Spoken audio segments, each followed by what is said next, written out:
Olá, meu amigo, olá, minha amiga, pessoal aqui que acompanha o Neojus. Primeiro, pedir desculpa aí pela ausência dos últimos meses.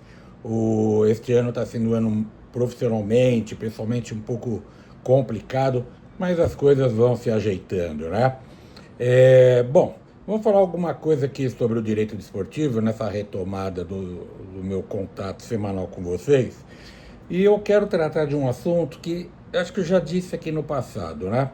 Quando eu fui apresentador de um programa na TV Justiça e também trabalhava num programa na Rádio Justiça chamado Regra do Jogo, invariavelmente o tema violência de torcidas organizadas vinha à tona, sobretudo no Regra do Jogo lá da Rádio Justiça. Pois bem, e aqui também não é diferente. Já falei algumas vezes sobre violência de torcida e eu quero voltar a esse tema, infelizmente.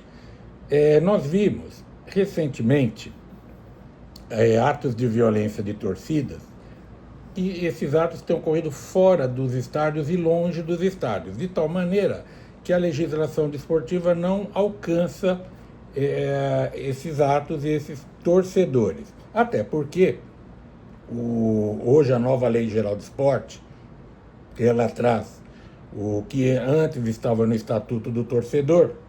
Não existe mais o Estatuto do Torcedor, e foi muito bem comentado nesse estatuto em livros pelo professor Ricardo Cabezon. Mas lá na nova Lei Geral do Esporte, ela nem chama mais o torcedor desse nome, chama de espectador, quando o torcedor vai para o estádio. Quando ele está fora do estádio, ele é torcedor, e é o que acontece com esses atos dessas pessoas que não sabem viver em sociedade. Primeiro ponto, a gente ouve muito, já falei isso aqui, eu sou jornalista esportivo, e nas redes sociais, quando se coloca assim, torcida do time X agrediu o jogador e invadiu o centro de treinamento, a primeira coisa que a gente vê, no primeiro comentário, se for numa rede social, ou o primeiro comentário do jornalista esportivo não, eles são tudo menos torcedores. Não, mentira não, equívoco. Eles são torcedores sim, porque eles torcem para aquele time. Esse já é o primeiro ponto para a gente combater esse pessoal. Porque se fala, não são torcedores, são marginais. Não, são torcedores marginais, ou são marginais que torcem para o time. E que ingressam numa torcida organizada para dar vazão a essa sua agressividade. Antigamente, quando as brigas eram nos estádios, na saída dos estádios, eu vivi muito bem isso na minha adolescência, início da juventude, que eu fui de torcida uniformizada, como se chamava na época. Tinha confusão? Tinha. Eu, particularmente, nunca briguei, sempre fugi de confusão, nunca bati, principalmente nunca apanhei de ninguém. Ia para torcer se tinha alguma confusão, mas o meu grupo era um grupo de pessoas que não se metiam em encrenca, a gente fugia. Eu não consigo nem lembrar nada mais sério que tenha envolvido a nossa torcida. Se chamava Mosqueteiros do Timão, lá da Zona Oeste, fundada em 76, aqui pelo amigo de vocês.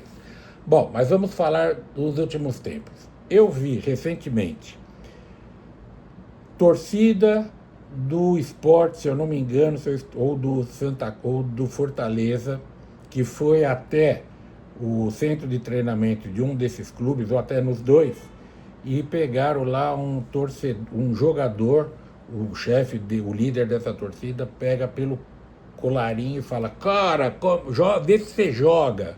Isso é agressão física.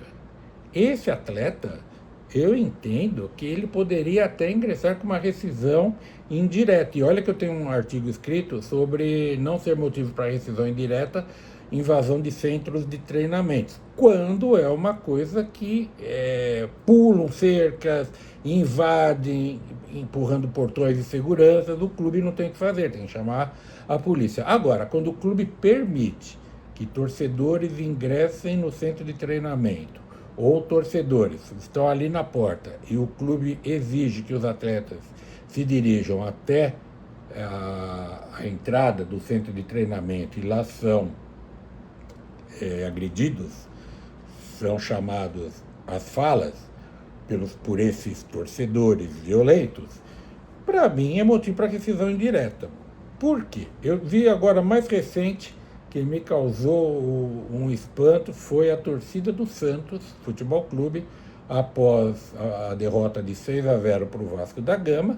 Na segunda ou terça-feira, foram até o centro de treinamento lá do Santos, que acho que é centro de treinamento Rei Pelé. E se vocês buscarem a imagem na internet, o Neymar, um atleta consagrado, bilionário, bem de vida, lá com uma cara de: o que eu estou fazendo aqui? Fora, dando satisfação para torcedor. Dar satisfação para torcedor, até acho legal, mas ali eles ameaçam. E na fala dos torcedores do Santos para o grupo de jogadores, o Neymar entre eles, é o seguinte: depois vai dizer que tem violência. Gente, eu vejo isso pela ótica do professor de Direito do Trabalho. Ali é um local de trabalho.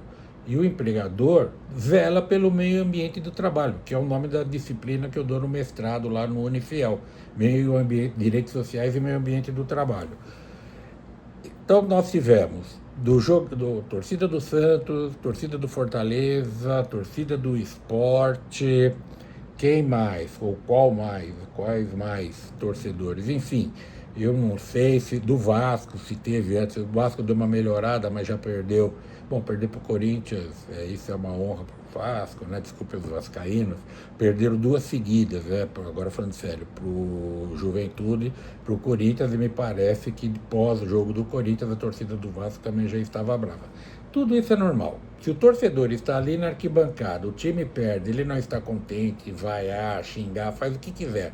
Mas a partir do momento que vai para o centro de treinamento e coloca em risco a integridade física do trabalhador, atleta, comissão técnica, segurança, faxineiro, os clubes devem tomar cuidado, porque os atletas podem se revoltar e buscar individualmente a rescisão indireta, e eu não sei se em termos de coletivo, se eles não poderiam, inclusive, fazer uma greve, porque está demais.